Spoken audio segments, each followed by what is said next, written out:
नमस्कार मित्रों, ज्ञानशाला foreign language academy के चैनल पर आपका हार्दिक स्वागत है। मैं हूं दिलीप सिंसनबार, जर्मन लैंग्वेज ट्रेनर। मैं ज्ञानशाला फॉरेन लैंग्वेज एकेडमी में जर्मन सिखाता हूं। तो हमारे पास बड़ी समस्याएं आ रही हैं आजकल, बड़ी प्रॉब्लम लेके आ रहे हैं बच्चे की एपीएस नहीं मिल रहा।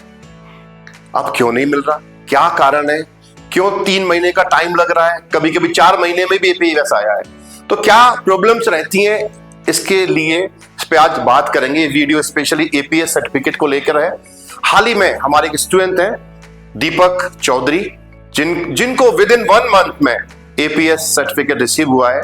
आज दीपक हमारे साथ हैं, उनसे हम बात करेंगे कि उन्होंने ये प्रोसेस कैसे किया, कैसे इतना फास्ट तरीके से क्या प्रोसेस अपना के उन्होंने एपीएस सर्टिफिकेट को रिसीव किया है। तो आज बात करते हैं मिस्टर दीपक चौधरी से, जिनको जर्मनी में पब्लिक यूनिवर्सिटी में एमबीए में इनका एडमिशन हुआ है हाल ही में, और जल्दी ये जर्मनी जाएंगे। और तो अब बात करते हैं दीपक चौधरी से फेस टू फेस, और आपको जो भी क्वेश्चंस हैं उन एपीएस रिलेटेड तो उनसे जानने की कोशिश करेंगे, जिससे आपको ज्यादा से ज्यादा हेल्प मिल सके, और इस वीडियो के माध्यम से आपकी जो भी हेल्प हो सके वो हमारे लिए एक उपलब्धि रहेगी। हेलो दीपक। हेलो सर, कैसे हो? बढ़िया सर, बिल्कुल। तो पहले तो बहुत बहुत बधाई, आपका जर्मनी में एडमिशन हो गया पब्लिक यूनिवर्सिटी में एमबीए प्रोग्राम के लिए, मागडेबुर्ग में शायद ना? Yes sir, thank you. बहुत बहुत बधाई। आपका बहुत बहुत बहुत उसमें वो रोल है, इसमें बहुत इंपॉर्टेंट रोल। तो हम विद्यार्थियों के लिए तो सजग हैं, हमेशा हेल्पफुल रहते हैं, और जो भी मदद रहे अभी तक करते आए हैं। अभी करीब 50 से ज्यादा स्टूडेंट जर्मनी पब्लिक यूनिवर्सिटी में पढ़ रहे हैं, या जिनकी मास्टर हो गई है, वहां पे जॉब कर रहे हैं, सेटल हो गए। कई लोग तो एंटरप्रेन्योर भी बन गए, उन्होंने खुद की स्टार्टअप स्टार्ट कर दिए हैं। उनमें से आप भी हो, एक छोटा स्टार्टअप आपने भी स्टार्ट करा है। और मजे की बात यह है मित्रों कि दीपक भैया एक चैनल भी चलाते हैं, जर्मन भाई के नाम से इनका यूट्यूब पे एक चैनल है। तो उसका लिंक आपको फ्लैश करेगा स्क्रीन पे, तो वहां से आप फॉलो कर सकते हो। जर्मनी की जो लेटेस्ट इंफॉर्मेशंस हैं वो भाई के चैनल से आप मिल सकती हैं आपको, तो उसको जरूर फॉलो करें। तो दीपक जी बताओ कि किन चीजों की प्रॉब्लम आती है, कि क्या क्या चीजें ध्यान में रखनी चाहिए स्टूडेंट को जब वो एपीएस के अप्लाई कर रहे हैं? मतलब मेरा एक्सपीरियंस देखा जाए तो मैंने ये देखा है कि एपीएस होता है अपना डॉक्यूमेंट वेरिफिकेशन। ठीक है। तो जब अपन डॉक्यूमेंट वेरिफिकेशन करते हैं तो उनको चाहिए होता है कि आपका डॉक्यूमेंट बिल्कुल ऑथेंटिकेट है। तो इसमें सबसे मेन इंपॉर्टेंस रोल प्ले करता है, जिसमें अपने गवर्नमेंट इंडिया का बहुत अच्छा यूज केस है कि उन्होंने इंट्रोड्यूस किया था एक डिजी लॉकर ऐप। जी बिल्कुल। तो डिजी लॉकर ऐप पे अपन अपने सारे डॉक्यूमेंट्स, गवर्नमेंट डॉक्यूमेंट्स सारे वहां पे, एजुकेशन डॉक्यूमेंट जो भी होते हैं, हाँ, वो अपन वहां से फैच करवा सकते हैं। तो अपन ये कर सकते हैं कि सब कुछ सेम प्रोसेस है। जैसे लोग क्या करते हैं, 18,000 की फीस अपन को फी पे करनी है ऑनलाइन। तो सबसे पहले प्रोसेस क्या रहेगा, हमको एपीएस इंडिया की जो वेबसाइट है उस पे जाके अपने आप को रजिस्टर करना होगा। बिल्कुल, ठीक है, लॉगिन करेंगे, करना है। उसके बाद अपन को उसके अंदर लॉगिन करने के बाद उसके अंदर अपनी को डिटेल्स फिल करनी है अपनी, यानी कि अपनी जो एजुकेशनल सर्टिफिकेट्स हैं उनकी डिटेल्स इनपुट करनी है। ठीक है। और अपनी उसके बाद फी पेमेंट करनी है। ओके, कितनी फी जमा होती है? फीस होती है अपनी 18,000 रुपीज, और उसमें यूरोज में देखें तो 225 यूरोज। तो ये ऑनलाइन पे कर सकते हैं? हाँ जी बिल्कुल, इसको अपन ऑनलाइन पे कर सकते हैं। ओके। और ऑनलाइन पे करने के बाद उसकी रिसिप्ट आती है। ओके। और वो फॉर्म भी प्रिंट होके आता है। उस फॉर्म के साथ अपन को लिस्ट ऑफ डॉक्यूमेंट्स भी आते हैं, चेकलिस्ट मिलती है, चेकलिस्ट मिलती है। ठीक है। उन डॉक्यूमेंट्स को अपन को वहां पे शिप करना होता है, यानी कि लिफाफा बनेगा। हाँ जी। और तो कई बार मैंने सुना है कि बच्चे कलर फोटोकॉपी कराते हैं डॉक्यूमेंट की, क्या वो ऑथेंटिक है? ऐसा होता है कि अपन कलर फोटोकॉपी करते हैं तो उसमें क्या होता है, थोड़ा ऑथेंटिकेट लगता है, मतलब क्लियर विजन आता है कि अपने डॉक्यूमेंट्स का। और ब्लैक एंड व्हाइट में ऐसा लगता है नहीं, मतलब मेरा मानना है कि उनको ऐसा लगता है कि अगर कोई बंदा कलर फोटोकॉपी करके दे रहा है तो थोड़ा वो सीरियस है। ओके। तो अच्छा इंप्रेशन जाता है। ऐसा कुछ उनकी तरफ से परमानेंट नहीं है कि अपन को करना ही करना है, बट ये है कि उससे अच्छा इंप्रेशन आता है। ओके। और कई बार कई बच्चे उसको सेल्फ अटेस्टेड करके भेज देते हैं, कई बच्चे नोटराइज्ड करके भेजते हैं उसको। तो आपके हिसाब से आपने कौन सा तरीका अपनाया था? मैंने नोटराइज भी किया था। हाँ। और मैंने एक ब्लैंक पेपर उसके अंदर डाला था। मतलब डॉक्यूमेंट्स अपन को जितने भी लिस्ट ऑफ डॉक्यूमेंट्स है वो डालने हैं लिफाफे के अंदर। अपन को एक एक्स्ट्रा ब्लैंक पेपर डालना है व्हाइट कलर का, जिसके अंदर अपन अपने डिजी लॉकर का आईडी पासवर्ड इंक्लूड कर सकते हैं, और अपने कॉलेज और स्कूल के प्रोफेसर्स के ईमेल आईडीज भी डाल सकते हैं।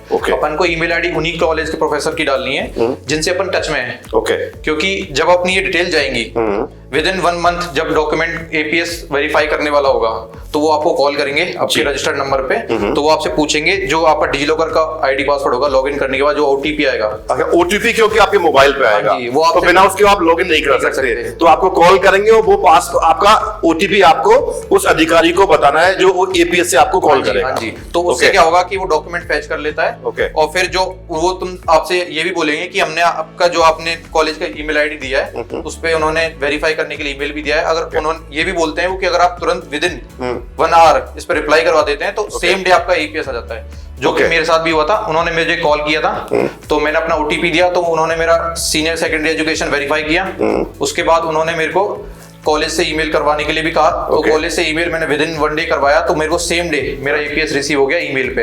हालांकि वैसे अब ईमेल पे आता है एपीएस, पहले पोस्ट से आता था क्योंकि पहले डिजिटल नहीं था, अभी इन्होंने डिजिटल कर दिया है तो ये सॉफ्ट कॉपी भेजते हैं, हार्ड कॉपी नहीं भेजते। पहले शायद 5-6 कॉपीज आती थी। बिल्कुल बिल्कुल हार्ड कॉपी आती थी पहले, ये अब आप ठीक कह रहे हो, लेकिन अभी सिर्फ डिजिटल कॉपी रिसीव होती है एपीएस की, आप उसको प्रिंट करवा सकते हो बाद में और आपके पास रहेगी। हाँ जी सर। तो ये आपने बहुत ही इंपॉर्टेंट टिप्स दी हैं स्टूडेंट्स को और ये 100% उनके काम में आने वाली हैं, तो आपके लिए बहुत बहुत धन्यवाद। हाँ, लेकिन एक चीज मैं यहाँ पे ऐड करूंगा, आप जब एपीएस के लिए अप्लाई करें तो जो भी आपकी एकेडमिक एजुकेशन में जो भी आपके टीचर्स रहे उनके आप कांटेक्ट में रहें, क्योंकि जब एपीएस अप्लाई कर देंगे उसके बाद एपीएस सेंटर से आपको आपके कॉलेज को या यूनिवर्सिटी को मेल आती है, आपके टीचर्स जो आपने ईमेल भेजी है, तो आप उनके संपर्क में रहें। नहीं, कई बार होता है स्टूडेंट्स के साथ कि जैसे वो ईमेल डाल लेते हैं उसमें तो कॉलेज के साथ टच में होते नहीं है, तो फिर वो कॉल उनके पास नंबर्स नहीं होते हैं, तो उनका एपीएस कई बार डिले भी हो जाता है। तो मेरा ये इसमें बेनिफिट था, मैं टच में था तो मैंने तुरंत कॉलेज में कॉल किया और मैंने पहले उनको नोटिफाई भी किया हुआ था कि एपीएस के रिगार्डिंग उनके पास एक मेल भी आ सकता है, तो अवेयर थे उसके बारे में। तो अपन ये भी एक यूज कर सकते हैं, अपन को पहले ही अवेयर कर दें अप्लाई करने से। बिल्कुल ठीक कहा आपने। तो यही सजेशन है, आपको विद इन 1 मंथ एपीएस चाहिए तो ये चीज फॉलो करें आप, और आपको भी 1 महीने में एपीएस रिसीव हो जाएगा मित्रों, और बिना एपीएस के वीजा अप्लाई नहीं होता है। कई बार क्या होता है, आपको ऑफर लेटर आ गया यूनिवर्सिटी से और आपने एनरोलमेंट भी करा लिया मान लो, ठीक है। Yes sir. तो एनरोलमेंट कराने के बाद आपको वीजा अप्लाई करना पड़ेगा, लेकिन वीजा आप अप्लाई नहीं कर सकते, एपीएस नहीं है आपके पास। कई बार 4-4 महीने लग रहे हैं स्टूडेंट्स के, तो बड़ी प्रॉब्लमेटिक सिचुएशन है ये, तो इससे निकलने का यही तरीका है। एक मैं इसमें एक ऐड करना चाहूंगा कि कई बार ऐसा भी होता है कि कई प्राइवेट यूनिवर्सिटीज ऐसी होती हैं वो आपको झांसे में भी डालती हैं, क्योंकि मेरे साथ हुआ है अभी बर्लिन में एक यूनिवर्सिटी थी, वहां से मेरे पास ऑफर लेटर आया, तो उन्होंने बोला था कि एडमिशन के लिए कोई एपीएस की जरूरत नहीं है, आप फीस जमा करवा दीजिए, हम आपके कॉलेज हमारे कॉलेज में आपका एडमिशन हो चुका है। तो कई बार अपन की झांसे में आके फीस जमा कर देते हैं, तो फिर जब अपन जर्मनी जाने वाले होते हैं तब अपन वीजा के लिए अप्लाई करते हैं, तब वहां पे अपन को प्रॉब्लम आती है, तब अपन जर्मनी नहीं जा पाते, तो फिर उनका बेनिफिट ये होता है कि फिर आपको पूरा कोर्स ऑनलाइन करना पड़ता है, तो उनकी काफी कॉस्ट बच जाती है और आप पूरा कोर्स ऑनलाइन भी करना पड़ता है। तो ये दीपक भाई जी की हमारी बात को बहुत ध्यान से सुने आप लोग, जिन्होंने इन्होंने बोला है कि कई प्राइवेट यूनिवर्सिटी कहती है कि एपीएस जरूरी नहीं है वीजा के लिए, और उनके मतलब वो आपको लगता है कि रेपुटेड यूनिवर्सिटी है और हम फीस जमा करा देते हैं और वो फीस रिफंड करते नहीं है, आपको लगता है आपका एडमिशन हो गया, लेकिन जब आप वीजा के लिए अप्लाई करेंगे जैसा उन्होंने कहा, तो वहां पे एपीएस आपसे मांगा जाएगा। एपीएस बहुत ही जरूरी डॉक्यूमेंट है, वो एक बात कहता है कि आपके डॉक्यूमेंट कब वेरीफाई होंगे, जब एपीएस आपके पास होगा। एपीएस गारंटी देता है कि आपके डॉक्यूमेंट वेरिफिकेशन हो चुके हैं और आप वैलिड डॉक्यूमेंट्स हैं आपके पास, तभी एपीएस रिलीज होता है। तो इस बात का विशेष ध्यान रखेंगे। तो thank you so much Deepak भाई for valuable suggestions and thank you आपके लिए भी, और मेरे को और wish you good luck for Germany है। Thank you sir. और ऐसे ही ब्लॉग बनाते रहें और लोगों को आप रास्ते दिखाते रहें, जर्मन भाई। Thank you so much. Bye bye.